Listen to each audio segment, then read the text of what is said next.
very warm welcome to episode number 35 of A Podful of Saints for the 2021-22 season. And we've had a few problems setting up, I must admit.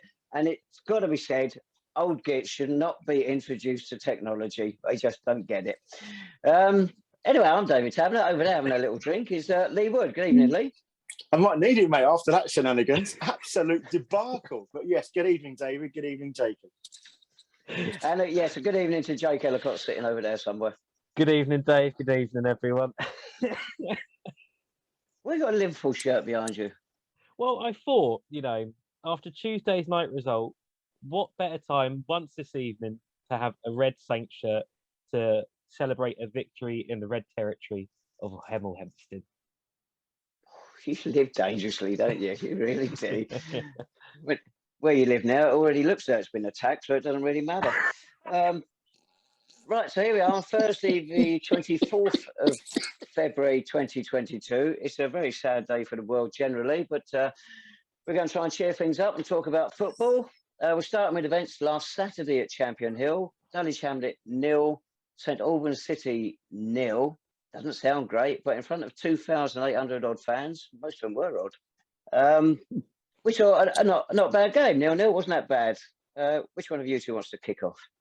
Lee, do you want to start? Conditions notwithstanding, I thought it was a pretty good game of football.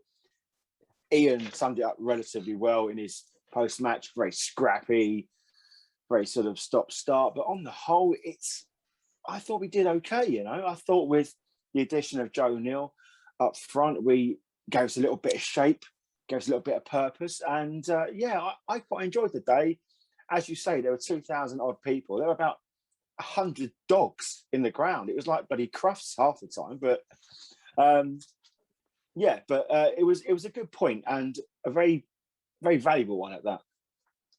100 dogs, and it must have been about 5,000 of those plastic 1-pint mugs, weren't there? All swirling around in front of us in that second half in the wind. Yeah. We'll get round to the football later. Go on then, Jake. I can only concur with Lee, and I'd also add, I think, it was such an improvement, wasn't it, on the sort of fight and desire from the team that we'd been wanting. Braintree, as we said, it was a tight game. Braintree probably did edge it on chances, and the Saints sort of just were a bit poor that day. But Dulwich, much improved, much better. The change in formation and tactical approach from Ian and Chris, it worked. It did a job. Joe came in and he looked dangerous.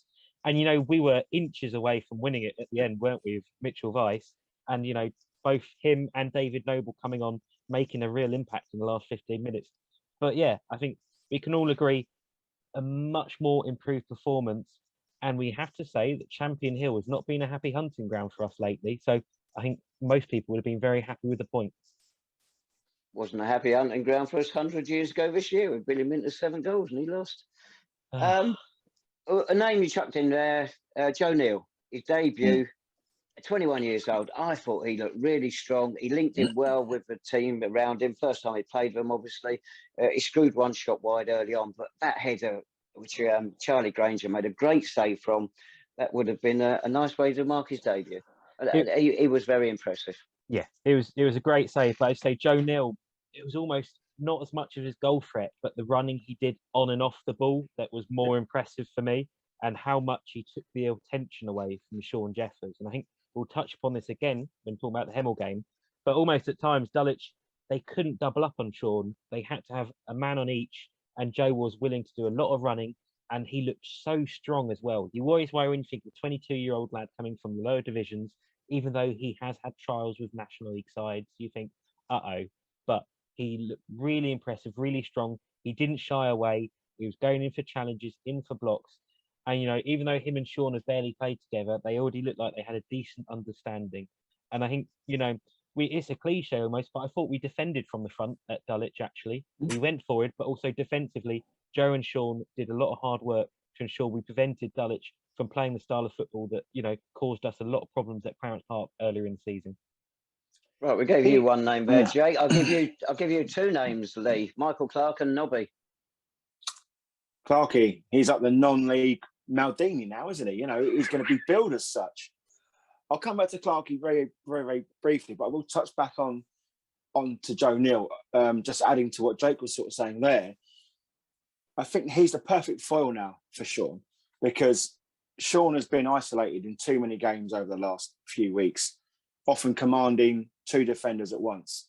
And at which point that then puts pressure on the likes of Zane and Goddard and Vice to step up to the plate and score some goals, which hasn't always been there.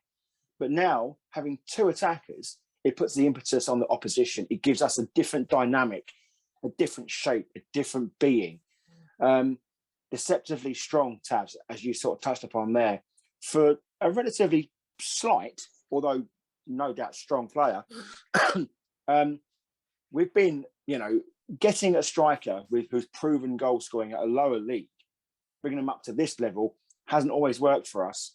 If you look at James Ewington, for example, and sort of going back even further, Tash, you'll know this, Gary Sippets, who scored 50-odd goals for Coney, and he signed for City, could hardly get a touch, really. But that said, now, it's perfect foil for Shaun. And as you say, he is now, with his availability and his presence in the side, have now made us competitive enough to win football games, which is the absolute thing that we needed. Getting back to Clarkey, he's been very unfortunate with injuries, very unfortunate. But to come in, he's answered Ian's call, and he's done it with such aplomb, because he's been, faultless. He's been graceful, and he's done the simple things really, really, really well. Nobby, I still think, has got a long way to go, because it seems like Ian's quite reluctant to give him any more than brief spells in the game. But obviously, brief spells, if that's the sort of quality he's going to bring to those spells, that's great. I'd like to say a little bit more. It just depends how fit he actually is. But if he does get anywhere near fully fit, then he'll be a massive asset to us over the next 2 months. I agree with all that. Michael Clark, I'll chuck my praise in as well towards him. I thought he had a very good game, and he did again Tuesday, but obviously we'll come on to that in a minute. And I thought Nobby came on, last 20 minutes at Champion Hill, and he just showed the class that both sides were missing. And you don't want to be rotten to the old boy, but we wish he was 10 or 15 years younger, don't we? What a difference he would make to that side or any side. He was a breath of fresh air, and we weren't short of fresh air on Saturday. That wind was blowing around a bit, wasn't it? It was coming straight at us the second half. It was behind us, and I thought we used it quite well. Yeah, Lee? It was the channels, as Jake said, that running now, and it just, that Joe Neal is an outlet that we've been missing for so long. And it just stretches defences, doesn't it? And it creates those gaps for the playmakers behind him to come and play. But the conditions were terrible on Saturday. So it wasn't really conducive to that. But hopefully, going forward, we're going to see the benefits of this new shape, these new formation, and more importantly, key players coming back into fitness. We chucked Zane Banton in there as well, can't we? I thought he was really put them under pressure on Saturday. He was running at them. This is what we haven't done lately. We've gone forward, we've been blocked. Oh, we've got to go back. No, Saturday we ran at Dulwich and we caused them problems. We seemed to gain in confidence as the game went on. Yeah, absolutely. It was, first half they had a couple of chances, half chances, and they had a corner that he probably should have scored. But I thought second half much improved. And I think you have to give it to the lads as well, given that Callum Adebayo, who's probably been our best defender for the last couple of months, and that's in a poor defence really, went off injured. But as you say, Clarkey came in, the rest of the team adjusted, and second half really did take control at times. But yeah, we used the conditions well. And how often have we seen the Saints struggle in the wind, in the rain, etc.? But it was really good in front of a big crowd as well. It might not be in the noisiest home crowd, but in front of a big crowd, tough place to go. And yeah, just a really positive result.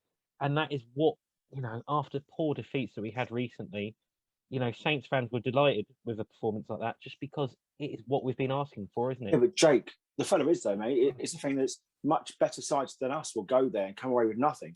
And I thought our application and our fight was really on the money Saturday. They knew they had a job to do, and I thought we were good value for at least a point. And as you say, it could have been 3. if that shot doesn't go away off of the post from Vice towards the end of the game there. But yeah, it was a very, very good start. It's not perfect, but it's a very vast improvement. What about the experience? The crowd, first time for a Saturday home game. They've not had a capacity crowd for, 6 or 7 Saturdays, going spread back to early part of the season. Phenomenal turnouts. What did you two make the experience? It was just bizarre, wasn't it? Yeah. People were more occupied about being seen there and posting pictures on their social media feed than they were actually about watching the game. I was standing with some diehard fans behind the ground, and we just sort of stopped. I think there was a break in play. We looked around, and everyone's on their phones. No one's talking to one another. It's such a bizarre concept, but it's a day out, isn't it? I guess, and they're appealing to that demographic. People say hipsters, it's a bad thing, but they've obviously made a load of money out of that, and fair play to them. I think the bizarrest bit for me was when some Dulwich fans stood in our end second half, and of course at Champion Hill, pretty much everyone stands everywhere. Stood at our end second half with Dulwich scarves on, started joining with City songs. I was like, why are you joining in? And they're just like, oh, we're just enjoying it. So fair enough, And I think fair play to all the Saints fans that travelled on Saturday in terrible conditions. Some of us had some real struggles with the trains, it has to be said. I know others were fine. Some of us, it took about 2.5 hours to get there. In crap weather, after a crap weather on Friday. Really good support at Champion Hill. Really vocal as well, I thought. And I thought the players at the end really appreciated that support when they all came over. So really good. Jake, I'll tell you what it is, mate. It's positivity, isn't it? That's what, we went there with that positivity mindset, and I think that we were appreciative of the players giving the effort, and in turn we were heard. We made our voice heard. We supported the side, and it was a good day all round to be a City fan. Were you both on the same train?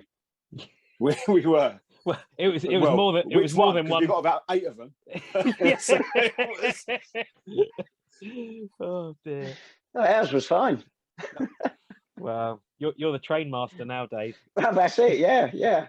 I hadn't got a clue which way we were going. But Ian Hall Centre thing. Talking to somebody he knows at Dulwich, he was like, I don't know, there's another hanger on, and he said they generate something like 20 grand, 25 grand on match days. Why aren't they in League Division 4 or whatever it's called these days? Because you can only sort of charge £8 a pint, mate, for a certain amount of time. You know what I mean? It was no, but it's the whole experience, and our owners have come out publicly and said this is the model that we're looking to replicate, which is great. I mean, it's a good day out. It's a good vibe. There's different offerings. It's not just the same old non-league fare now. So I don't begrudge them any success that they have off the field, because they've earned every single right to do that. They know their demographic, they know their target areas, and they're marketing it very, very well indeed. But with that setup, you have to say that would it really work at National League level or above? You have to get segregation in. The crowd would be restricted. You'd have to deal with, if Wrexham don't go up, you have to deal with 1,000 odd Wrexham fans turning up en masse. I don't think it would quite have that same non-league magic that really does appeal to a lot of punters at the minute in South London. And I think that is possibly one reason why they maybe don't have the aspirations that a lot of clubs would when they're getting 20, 25 grand from a match day. But to be fair, don't forget, take out that main stand, it's not actually a very nice ground. It's if it was to rain, admittedly we were in the eye of the storm, but if it was to rain, you'd have a terrible time, and you can't all sit in the stand. You can't all pack underneath that one little tiny side stand either. It's open to the elements, as was proven by the flags they had behind the goal, just torn apart as though it was, tissue paper. It's a good experience in the dry. I can't imagine it's going to be equally as nice when it's pissing down the rain, but that's what it is. It's quite funny, wasn't it? Because from about before midday till bang on 3 o'clock, it rained. And then we had blue skies the rest of the game and that strong wind. And you mentioned about we can't all go in that stand where everybody sits down. Well, they had a load of people standing at the back of it, didn't they? And the guy in the first half, he made a couple of announcements over the tannoy, because these people, please move themselves. Gets more and more frantic. By the end of the game, he's practically shouting at them. They're all standing there, nothing happened, and they were dry. Right, yes, a good day for the club, for us, and a good experience as well. That result, 0-0 draw with Dulwich. First time sides have been goalless against each other for what, over 51 years. It left us 3 points behind them still, but with 2 or 3 games in hand, 3 games in hand. So we pulled those points back on Tuesday night. Hemel Hempstead Town away, 2-0 victory. Quite a night, wasn't it? Things you love to see. It's 3 points in the pocket. What a game. The atmosphere was rocking. The team applied themselves fantastically well. We talk about form because we haven't got any. That goes out the window during a derby game. And it was just as well, really, because, again, it wasn't great. There were gaping holes and questions that need answering. But on the whole, you can't argue with the level of application from the players. Second half in particular. First half was, wasn't great to watch. But second half, fantastic application. Players were great. Fans were awesome. Simply amazing. They really made the occasion. And at the end of the day, Hemel had no answer for what we brought to that table on Tuesday night. I'll give credit to Hemel a little bit more than that, because they had at least one cleared off the line. They had penalty appeals and the ball, did it strike Michael Clark's arm or not? I don't know. Michael Johnson made a good save. There were a few blocks in there. They posed a greater threat, but it was mostly after our first goal when they were then chasing the game. Because we're good. We went with 2 blokes up front again. Unfortunately, on the free kicks and the corners again, it's everybody back. So whenever the ball was half cleared, it came straight back at us again. So we put ourselves under pressure there, and I thought we could have eased it a bit. But then you get on to Shaun Jeffers. We see 2 better finishers in a game. They maybe not most spectacular. It was just so clinical, wasn't it, the way he stuck them away? Yeah, you can see, he's gone through not a great run of form recently, but he turns up with those 2 goals, and some fans around us, they will remain nameless. In the sort of 5-10 minutes before Shaun scored his first, they were suggesting he should be substituted. But I think it feeds into Joe Neal again. 2 men up top throughout the game. Joe Neal did a lot of the running, a lot of the legs. He hit the outside of the post first half with a speculative effort, but he did a lot of the running. He dragged a lot of defenders, and then it unleashed Shaun. Last 20 minutes, he had a bit more energy in the tank than I think he maybe would have if he'd been isolated all game with one man up top, to score 2 absolutely superb goals. So as great as Shaun's efforts were, I think Joe Neal requires a lot of, congratulations again on another really good performance with 2 up top. And again, Ian and Chris went with a slightly different formation on Tuesday night. And as we said, first half might not have been spectacular, but in the end, it got the 3 points, it got the result. So fair play. Last 2 games, I think Ian and Chris have always got them spot on. I can't believe you've nicked everything I told you in the pub afterwards. You basically just replicated that word for word. That's outrageous. That is scandalous. But yes, what a good synopsis that is, Jacob. Well done, son. I got it from someone who actually knows something. They're not on here, mate. I know that. Well, Shaun's 2 goals took him to 40 goals in, 57 games, something like that, or 56. And what about Michael Johnson? That was his 50th game for the club, 23 clean sheets. He took a bit of stick for the goal that Braintree scored to beat us, and he took a bit of stick for Boreham Wood in the FA Cup tie there. When they beat whoever it was, by the way, not when we played them. But 23 clean sheets, 50 games, you'd take that, wouldn't you? I think he's been almost a revelation in some ways. When Ian signed him, I think some people were worried because, Dino was a big loss. He really was a favourite at Clarence Park. But Michael Johnson's just proved to be, almost a step up in almost every department, I'd say. And again, on Tuesday night, I say he made decent saves, but Also, his handling of crosses and corners, etc., was really good at Dulwich, and it was really good again against Hemel on Tuesday night. And when you've got a defence that has kept the amount of clean sheets when Michael Johnson is in it, I think a lot of that is actually down to Michael himself, to be honest. Thinking back to a lot of the games and how many games he's kept us in and kept the opponents out. So, yeah, actually, two very important figures, and we're going to need both of them to be firing if we're going to make the final run-in. Zane had another very good game, as did, of course, Clarkey. I mean, we don't talk about you every week, Clarkey, but you're playing well at the moment. He is, but the thing is, he's an athlete as well. He's looked after himself really, really, really well. And it was good to see the accolades he was receiving on social media after the game on Tuesday night. And he's deserved every single one of those. When he's played for us, he's never let us down. He's applied himself absolutely fantastically. He loves the club. And I do think he's quite commanding, but not in a vocal way. He's always there. He reads a game exceptionally well. And he's a loss now. And we do notice when he's not there, which is the sign of a good player. What I would say as well is the fact that he brings that stability. And if you look at McKenna and Akinbaye, they were the pairing sort of early on in the season. But now, they're going to have a real tough chance getting back into this side now, considering how well Clark is playing. I just hope he stays fit, because by God, he deserves a really good run in this side, and he deserves all the praise that will be heaped upon him. It's funny, isn't it? We thought he'd come in and strengthen us at right back, although we've got Avon Jones there now. Yeah. But it's the centre half he's been playing, and that's the position under pressure at the moment. We mentioned Callum Adebayo there is injured. Joy McKenna, I believe, is injured, and Tom Bender is injured. So we're down to our last bare bones there. You got Dave Duju going in there as well, helping out. We can't afford any more injuries. And of course, Big Dave was subbed off, wasn't he, straight after the first goal as well with a knee injury.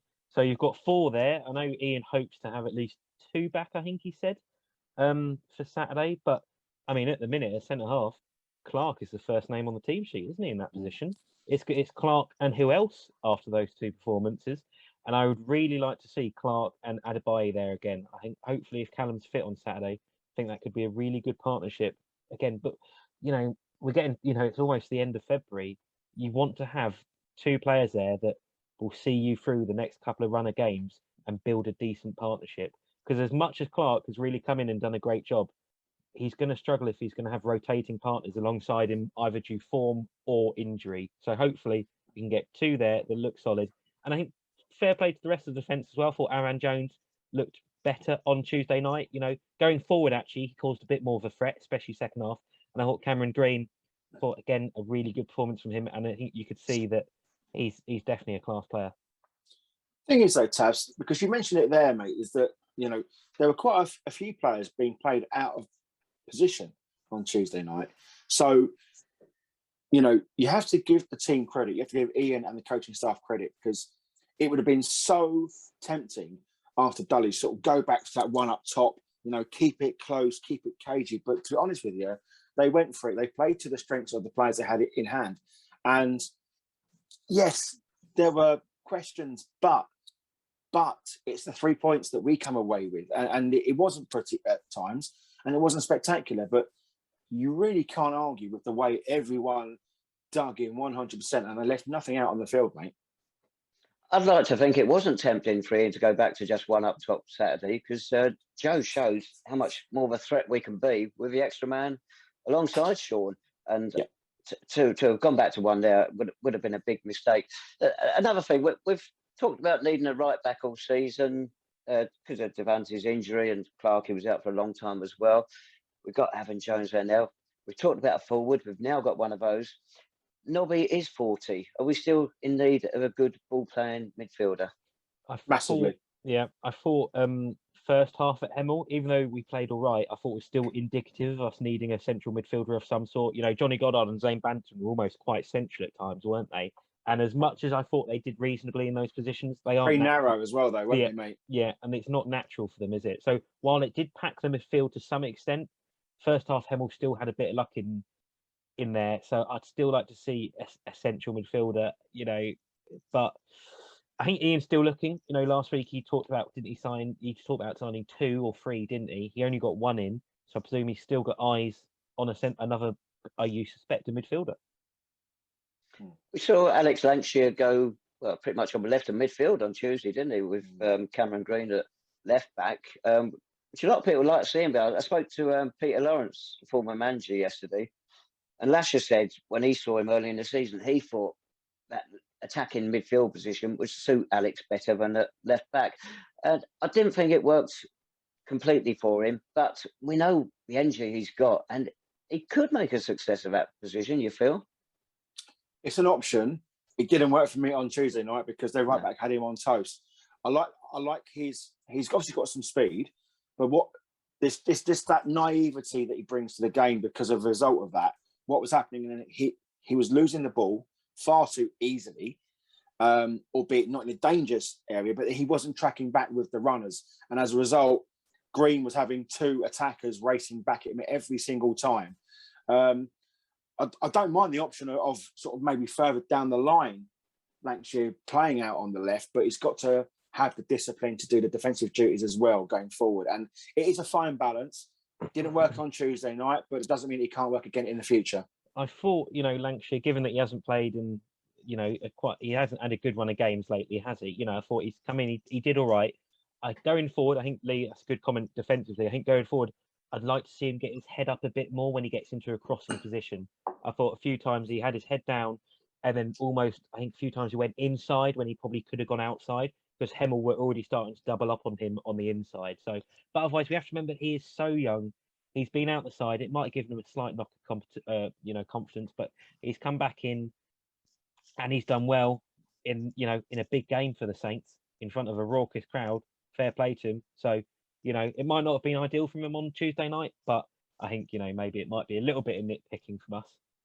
Speaking of youth, can I just mention very, very quickly a word of congratulations to the travelling Saints fans, especially the younger oiks amongst us, because although their language was somewhat colourful, it was much improved than previous weeks. So yes, congratulations, and they loved it, didn't they? Yeah, I've got to say, Lee, I was going to come on to that because our support Saturday, you mentioned it, really vocal. It was really good, and we were in good numbers after a bad run. That was really good. And on Tuesday, the support was superb. And I thought, after the fans, we knocked them on here because of some of the things they shan't, and they know what they shouldn't be doing, what they should do. And also took a knock from Ian for booing, which we didn't hear. To respond in that way at Dulwich and Hemel was superb. It got right behind the team in both games. But that's what we do, Dave. We're supporters, and although we do criticise at times, it's because we love the club and because we're supporters. It gets so frustrating because the thing is, don't mistake comments for lack of support when things aren't going well. We've travelled up and down the country in numbers for years, decades, some of us, and we welcome these new additions, to our ranks. Some of them were absolutely juiced off their tits quite early as well. It was fair play to them. If I was that young, I'd join them. Absolutely, no doubt about it. So well done, boys, because you did help contribute to a fantastic evening. Keep coming, but keep it clean, keep it decent, support the side, and who knows where it can take us. It's a big result for us. We got our first goal in 383 minutes. Hemel, we'd mocked their home record since the plastic pitch went in, but they won the 4 home games leading up to that. So they were flying. That was a very big win. And of course, it now puts, something like a 7-point gap, or it puts a decent gap between us and them anyway, with games in hand. And we're back in the playoff positions. Suddenly, our world is looking rosy again. Yeah, it was a massive win, wasn't it? As you say, Hemel were going into it, and I know they were confident. They were confident as a club of picking up another decent result, but it was so good, wasn't it? Especially after the scenes at Clarence Park. It sounds like, at the end there's a bit too much celebrating at Clarence Park on 2nd of January. So I think the Saints were happy to give it back. But yeah, as you say, suddenly the season looks alive again, doesn't it? From a few weeks ago when we were down in the dumps.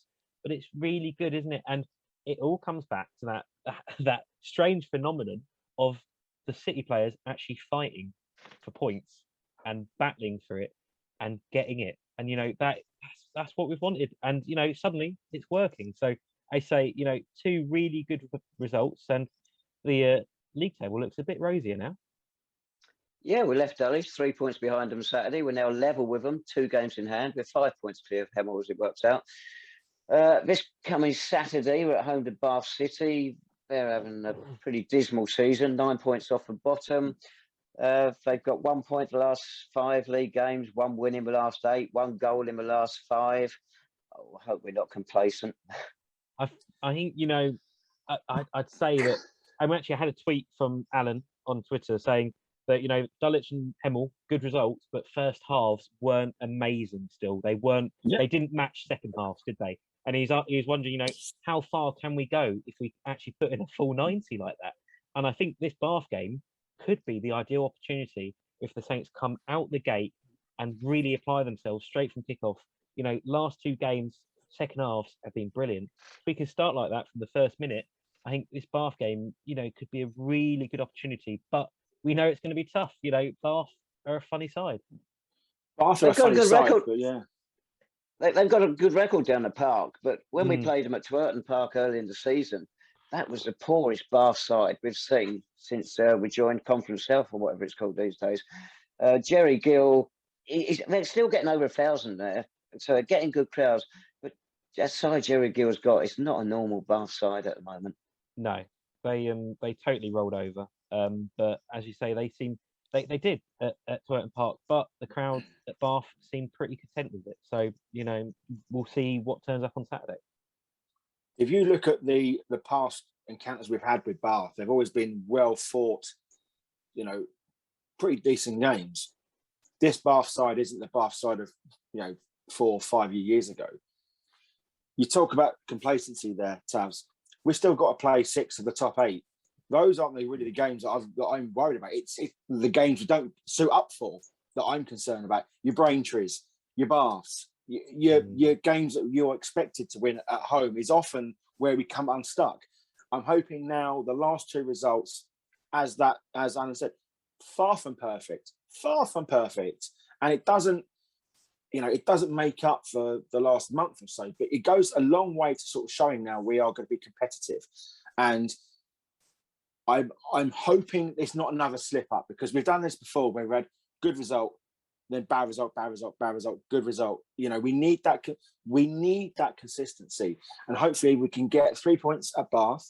It goes a long way to sort of showing just how mature the players are now going into the final third of the season. And pick up 3 points against Bath, and that gives you a good springboard into a very big game at Eastbourne the Saturday after. A side a point behind us in the league. That's going to be a massive game.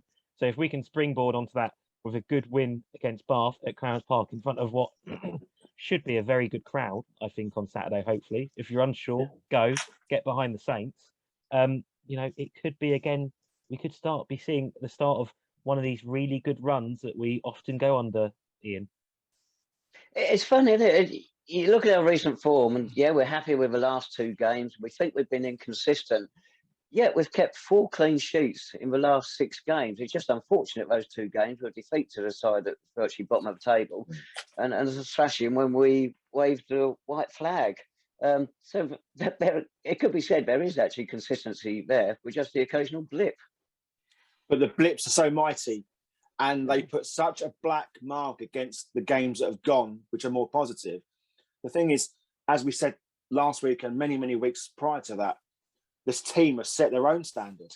We didn't really playoffs at the start of the season. Saints thinks if we get into playoffs, we'll challenge there or thereabouts. Fine. The players have set that standard nice and early, and they set it really high.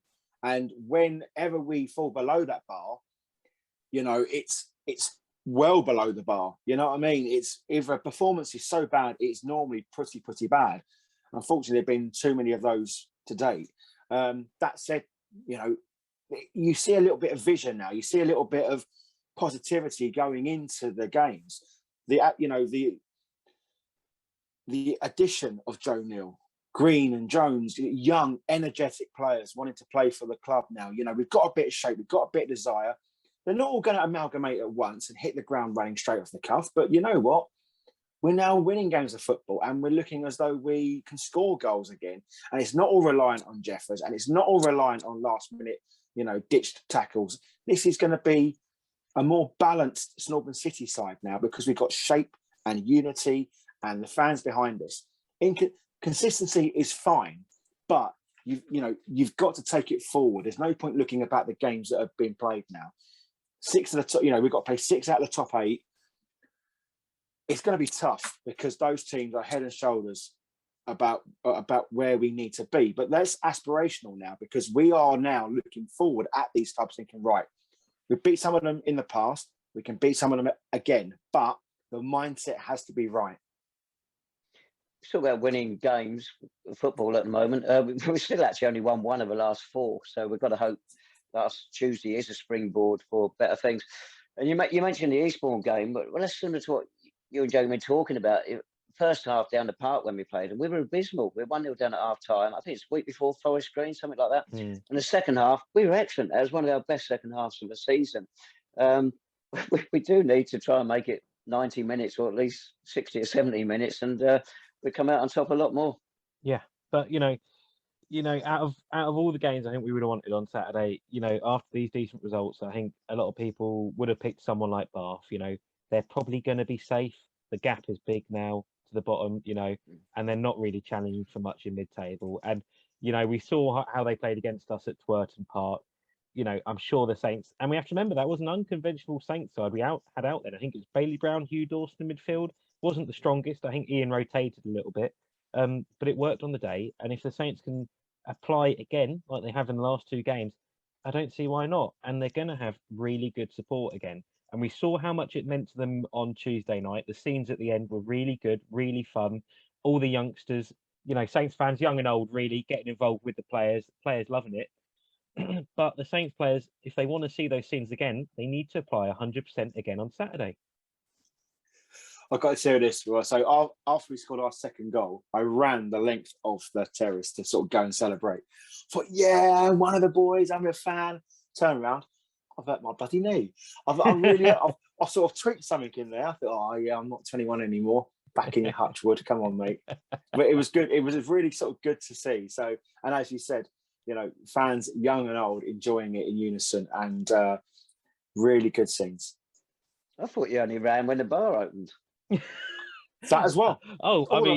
What about the experience of that bar at Hemel? I mean, those Roman statues really are quite something, aren't they? In there, So when Jacob and I walked into the bar, it was like one of those old school westerns where you open up the swing doors and everyone just stops, like sort of playing the piano, turn around, looks at us, and they've sort of concocted this random one-way system using police cordon tape. It looked like a massive crime scene, and it was just surreal. But we got served. It was wet. It was cold. But it was just, they didn't want us in there, mate, did they? Nah, not at all. Not at all. Happy to take our money. I mean, I paid with like a £20 note, and the woman looked at me as I was like, what's this? £20 notes back to St Albans, boy. One of the other highlights of the evening was after the result, walking out the ground. There's a good group of us, wasn't there, Lee? One Hemel fan behind us. What did he say? Who a City or something like that? We could barely work it out, could we? And everyone just started laughing at him. It was just absolutely brilliant. He yelled and taunted something, and I just turned around and said, "Is there any syllables in that chant there, mate?" Because it was just, yeah. But bless him, he had a good day. He was pretty quiet when he saw the police car in the corner as well, wasn't he? Everyone to be fair, mate, a little bit. We were pretty hush hush as well, so we didn't want any more trouble. We're so like, Ian Hall's over there. That's who you want. Yeah, he wasn't the only one, mate. Talking of wet and cold, that just about summed up the £3 programme as well. And we had, talking of a Hemel fan talking there, we had one standing next to us onto those metal terraces. We'll come on to those in a second. And he was dressed in shorts and he was smoking God knows what. And it wasn't really a short night. And he kept saying about our lot going there, get up, St Albans, this, that and the other. So Shaun put one in. We said, come on, Shaun, stand up, put another one in. He put another one in. Do you want him to stand up and put a third one in? He shut up by the end of the game. To be fair, Tavs, this is what drinking bleach in the afternoon does to a mind. It's You can't do it all the time, mate. You can't get away with it. So, yeah, but as long as he had a good time and you put him back in his place, mate, a fun time is had by all.